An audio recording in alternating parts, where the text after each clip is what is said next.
안녕하세요. 책 읽기 좋은 날입니다. 오늘 소개할 책은 내 안에 무한한 잠재력을 깨우는 아침, 변화의 시작, 5am 클럽으로 지은 이는 로빈 샤르마이며 옮긴 이는 김미정님이시고요. 출판사는 한국경제신문입니다. 이 책은 어떤 삶을 살고 싶은지, 변화를 통해 어느 방향으로 나아갈 것인지 우리에게 질문을 던지고 있으며 세계적인 동기부여 리더십 전문가인 저자 로빈 샤르마는 진정한 행복과 성공을 이룬 이들의 생생한 일화와 자신의 경험이 담긴 메시지를 전하고 있습니다. 자, 그럼 지금부터 책 속으로 들어가 보겠습니다. 구독, 좋아요는 사랑입니다. 즐거운 시간 되세요.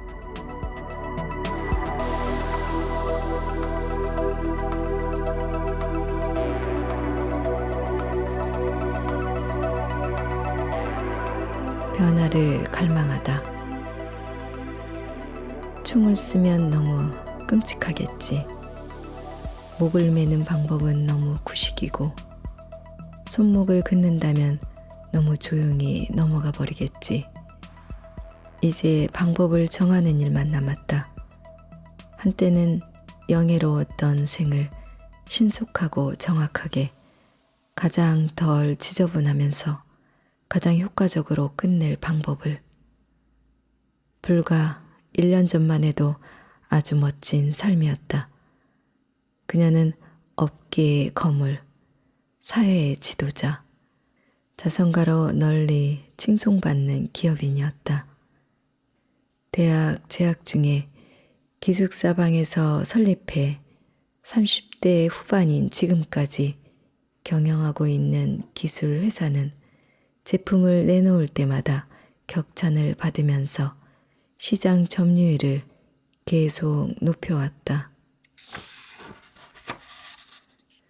그러나 그녀를 몹시 질투하는 비열한 자들이 기습적인 쿠데타를 일으키는 바람에 그녀는 회사 지분을 크게 잃고 새로운 직장을 찾아야만 되는 처지로 전락했다. 삶의 거의 전부를 바쳐 일궈온 회사인데 말이다. 그녀에게 이 놀라운 사태는 견디기 힘들 만큼 잔인한 일이었다. 평소 겉모습은 차가워 보여도 그녀는 동정심과 인정, 사랑이 넘치는 사람이었다. 당연하게도 인생 자체에 배신당했다는 생각이 들었다. 자신은 마땅히 훨씬 나은 대접을 받아야 하는 사람이었다. 그녀는 수면제를 병째로 털어넣는 방법을 생각해냈다. 그러면 더 깨끗이 목숨을 끊을 수 있으리라. 수면제를 한꺼번에 털어놓고 신속히 끝내버리자. 한시라도 빨리 이 고통에서 벗어나야만 한다. 그때 서랍장 위에 무언가가 그녀의 눈에 띄었다. 온통 흰색으로 꾸민 침실이라 더욱 돋보이는 세련된 오크 서랍장이다. 거기에는 어머니가 준 개인 최적화 콘퍼런스 입장권이 놓여 있었다. 평소 그녀는 그런 행사에 참석하는 사람들을 날개가 부러진 이들이라고 비웃었다. 발전적이고 성공적인 삶을 사는데 필요한 모든 것을 이미 갖추고 있으면서도 사이비 스승으로부터 답을 찾으려 한다는 이유에서였다. 어쩌면 그 견해를 재고해야 하는 때인지도 모른다. 사실 선택의 여지가 별로 없었다. 그 콘퍼런스에 가서 목숨을 구할 돌파구를 찾아보든지 아니면 평화를 찾아야 했다. 신속한 죽음을 통해서. 진정한 성공과 행복을 위한 원칙. 당신의 열정을 꺼트리지 말라. 모든 것이 불확실하고 희망조차 보이지 않는 늪처럼 여겨질지라도 꺼지지 않는 불꽃으로 점화해라. 당신이 누려 마땅하지만 도달할 수 없었던 삶에 대한 좌절로 인해 당신 영혼 속의 영웅이 쓸쓸히 사라지게 하지 마라. 당신은 원하는 세상을 쟁취할 수 있다. 그것은 존재하는 현실이며 또한 가능하다. 당신의 것이다. 아인랜드. 그는 매우 훌륭한 연사였다. 청중을 사로잡는 웅변가였다. 여든이 넘어 전설적인 경력의 끝자락에 접어든 그는 영감을 주는 대가, 리더십의 전설, 평범한 사람들이 재능을 최대한 발현하도록 돕는 진실한 정치인으로 전 세계인의 존경을 받아왔다. 그래서 강연회가 열릴 때면 경기장을 가득 채울 만큼 많은 사람이 몰려들었다. 그의 강연은 특별한 데가 있었다. 우리 마음속의 전사를 이끌어내는 통찰과 우리 가슴 속에 감성 풍부한 시인을 불러내는 아이디어가 조화를 이뤘다. 그의 메시지는 보통 사람들이 일에서 최고의 성공을 거두면서도 값진 삶을 사는 마법을 되찾을 수 있도록 방법을 제시해줬다. 그럼으로써 냉정한 세상이 우리를 복잡성, 피상성, 기술적 혼란의 북새통에 빠뜨리기 전에 우리가 본래 지니고 있던 천재성을 되찾게 해주었다. 연사는 고령인 탓에 등이 약간 구부정했지만 키가 컸다. 연단으로 걸어가는 그의 발걸음은 조심스러웠지만 우아했다. 잔잔한 흰색 세로줄 무늬가 들어간 진해색 양복 차림은 매우 품이 있었고 푸른빛이 도는 안경이 적당한 멋을 더해줬다. 자신이 가진 재능을 전부 발휘하지 않고 시간을 보내기에는 인생이 너무나도 짧습니다. 연사는 강연장을 채운 수천 명을 향해 입을 열었다. 여러분은 전설이 될 책임뿐만 아니라 기회 또한 얻어 세상에 태어났습니다. 대가 수준으로 과업을 완수하고 대단히 중요한 일을 달성하며 이 작은 행성에 선을 가져오는 원동력이 되도록 설계되고 창조됐습니다. 여러분에게는 비문명화된 문명 속에서 본연의 위대함을 다시 주장할 힘이 있습니다. 고급 신발과 값비싼 물건들은 사들이면서도 더 나은 자신이 되는 데는 좀처럼 투자하지 않는 수많은 사람들 가운데서 여러분은 자신의 고결함을 회복할 수 있습니다. 여러분의 리더십은 끊임없이 디지털 기기로 이끌리는 사이버 좀비 노릇을 그만두고 탁월함을 모델로 삼아 삶을 재구성하고 예의를 보여주고 선량한 사람들에게 제약을 가하는 자기 중심성에서 벗어나기를 요청합니다. 아니, 요구합니다. 세상의 모든 위인은 테이커가 아니라 기버였습니다. 많은 것을 소유한 사람이 승자라는 흔한 망상을 버리십시오. 대신 독창성과 그것이 제공하는 유용성으로 시장을 흔들어 놓는 영웅적인 일을 하십시오. 그러면서도 대단히 윤리적이고 놀랍도록 아름답고 내면의 평화를 견고히 지키는 개인 생활을 갖고 나갈 것을 권합니다. 이것이 천사와 함께 하늘로 날아오르는 방법입니다. 그리고 신과 함께 걸어가는 방법입니다.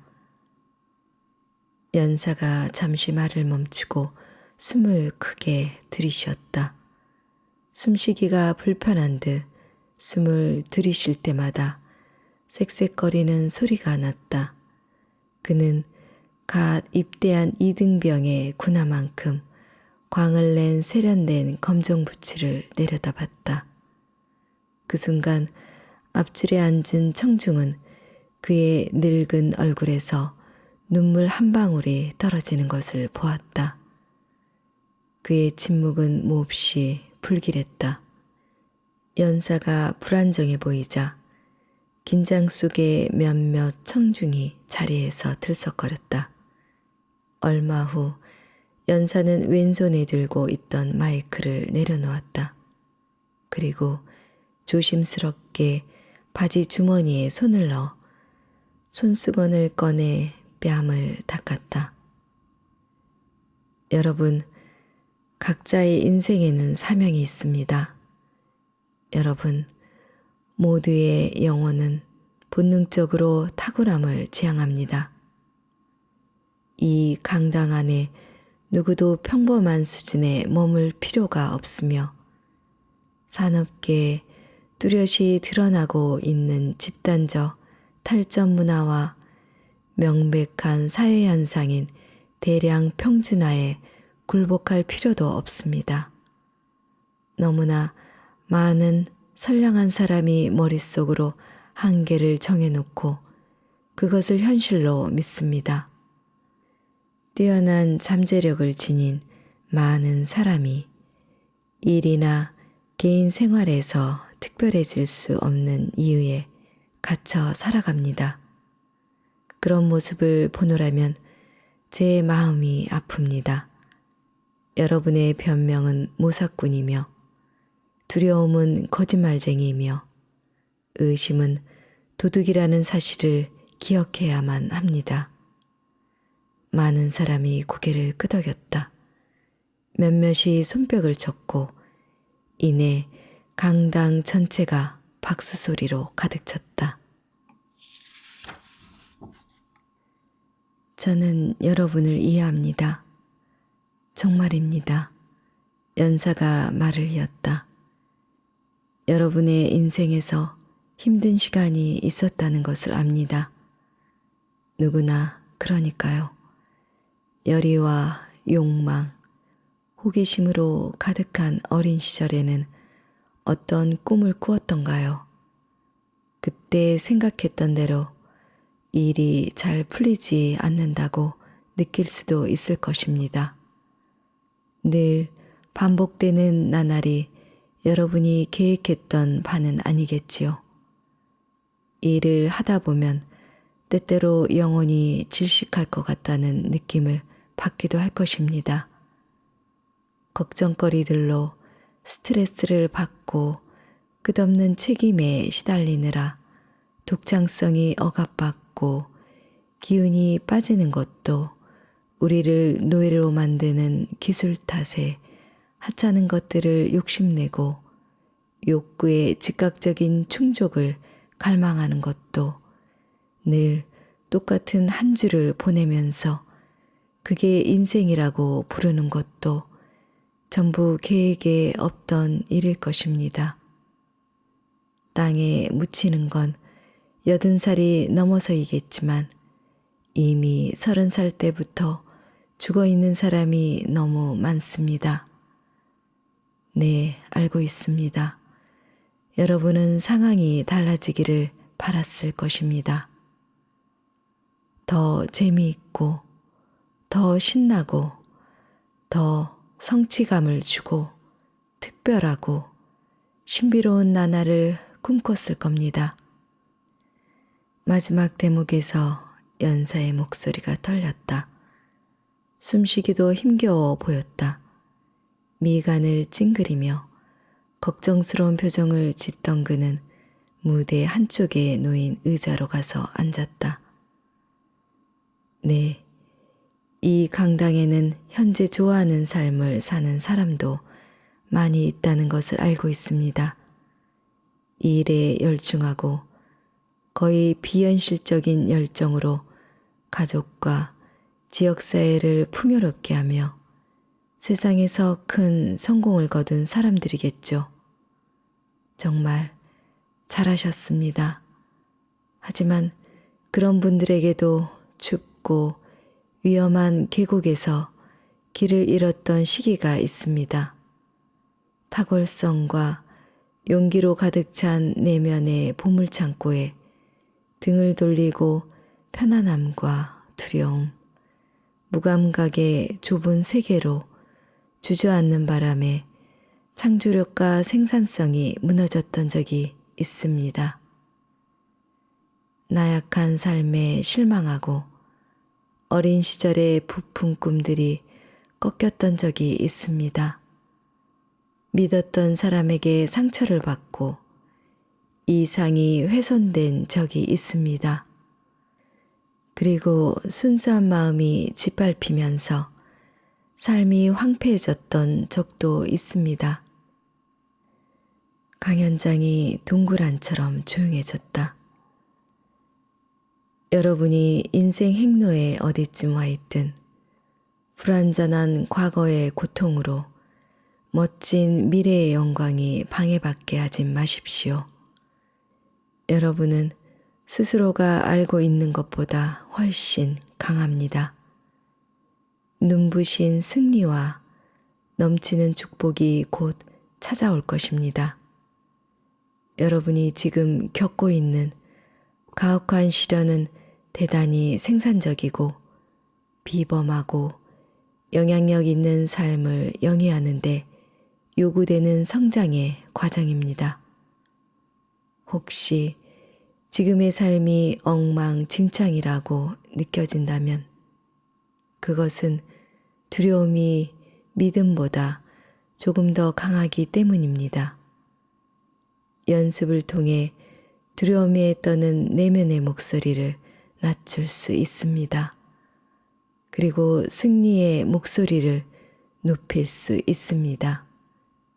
사실 여러분이 경험했던 도전적인 사건들, 여러분에게 해가 됐던 사람들, 여러분이 견뎌냈던 시련들, 전부가 지금의 여러분이 되기 위한 완벽한 준비 과정이었습니다.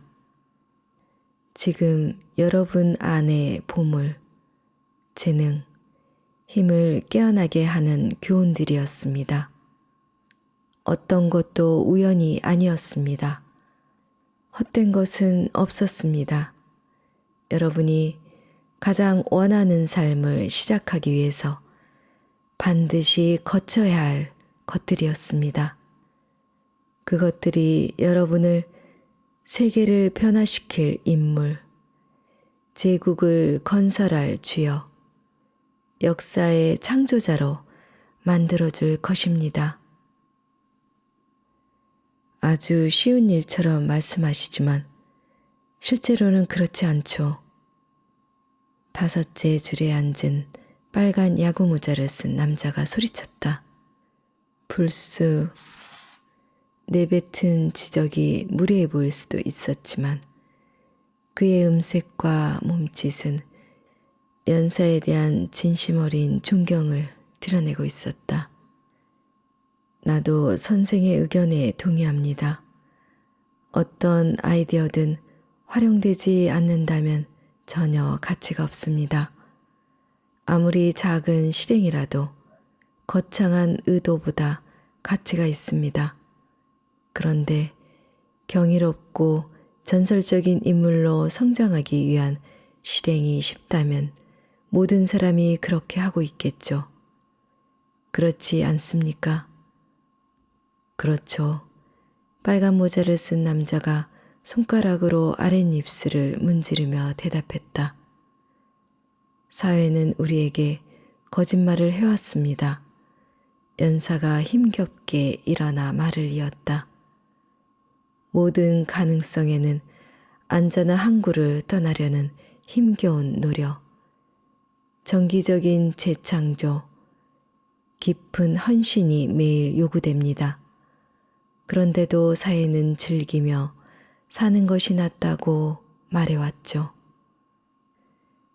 저는 현실에 안주하고 편안하게 살라는 유혹이 궁극적으로는 불굴의 자세로 자신의 찬란한 꿈을 위해 노력하는 삶보다 100배는 더 잔인하다고 믿습니다. 현재 성공한 사람, 영향력이 있는 사람, 행복한 사람들은 자신의 안전지대를 벗어나야 세계적 수준으로 발돋움할 수 있다는 준칙을 항상 기억합니다. 남자가 고개를 끄덕였다. 그 말고도 고개를 끄덕이는 사람이 여러 보였다. 우리는 어려서부터 탁월성, 독창성, 품이라는 가치를 추구하며 사는 데에는 별다른 노력이 필요하지 않다는 생각을 주입받습니다. 그래서 길이 험해지고 인내심이 필요해지면 길을 잘못 들었다는 생각을 하게 되죠. 연사는 의자에 다시 앉으면서 지적했다. 우리 사회는 약속을 지킬 줄 모르고 책무를 어기고 아주 작은 장애물에도 포부를 접는 심약하고 예민한 사람들의 문화를 조장해 왔습니다. 연사가 한숨을 크게 쉬었다. 힘든 것은 좋은 것입니다.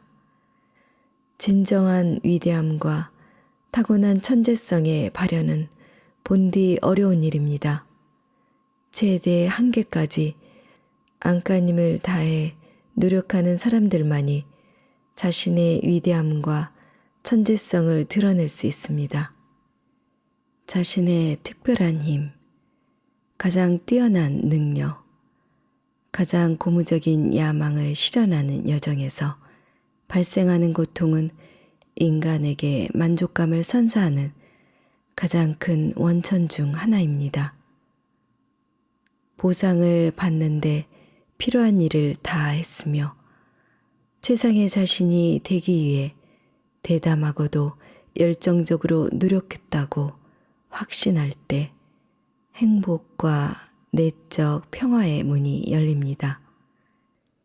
재즈의 전설인 마일스 데이비스는 자기 분야의 평균을 뛰어넘어 뛰어난 잠재력을 최대한 발휘하기 위해 전력을 다했습니다. 미켈란젤로는 엄청난 정신적, 정서적, 신체적, 영적 희생을 치르며 걸작들을 완성했습니다.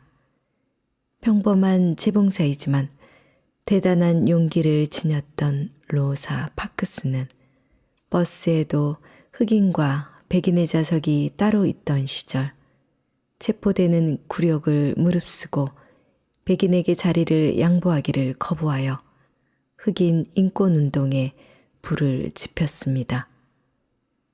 찰스 다윈은 그 유명한 진화이론을 수집하기까지 장장 8년 동안 따개비를 연구하며 고도의 기교를 갖추려면 어떤 의지가 필요한지 보여주었습니다.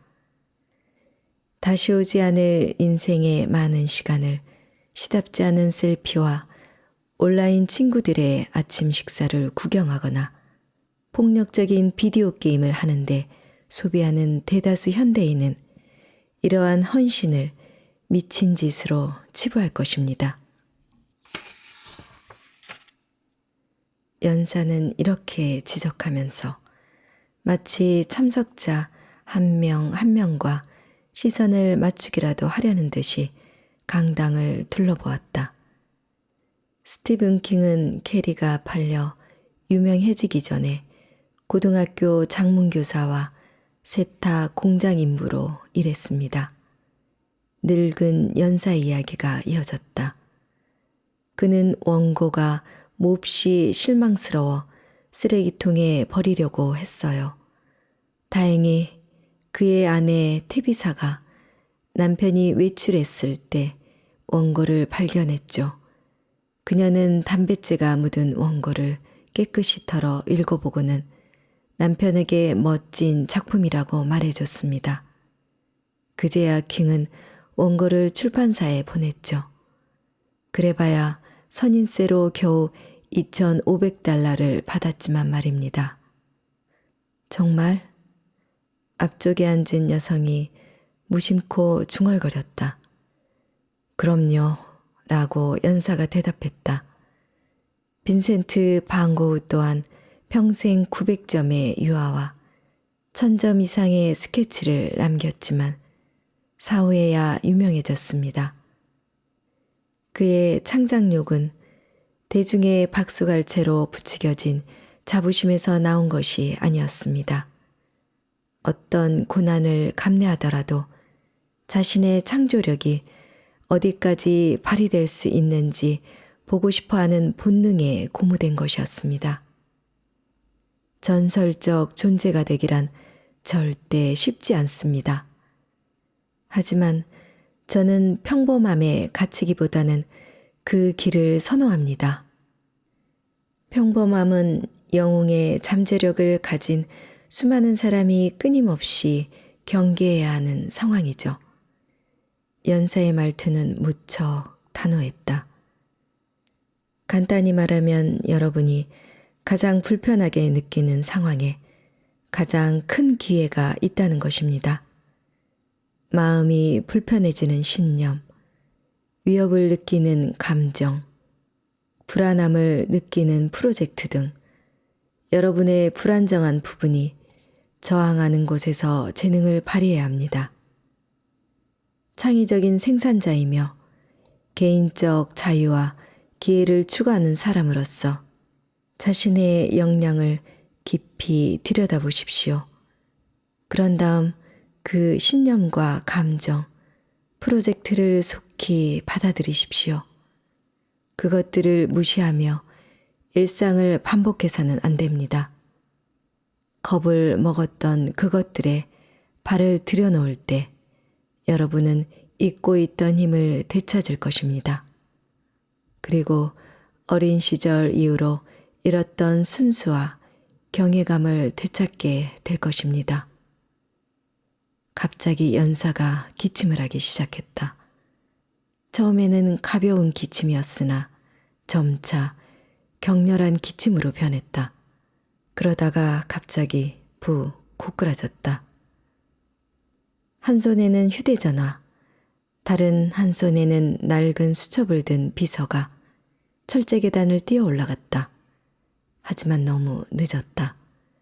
늙은 연사는 바닥에 쓰러진 채 꼼짝도 하지 않았다. 넘어지면서 머리에 생긴 상처에는 조금씩 피가 흘러내렸다.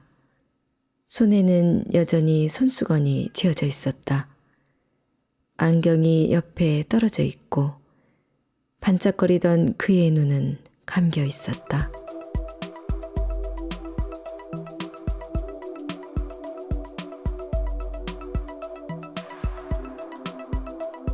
새 읽기 좋은 날 오늘은 여기까지입니다. 끝까지 함께 해주셔서 감사합니다.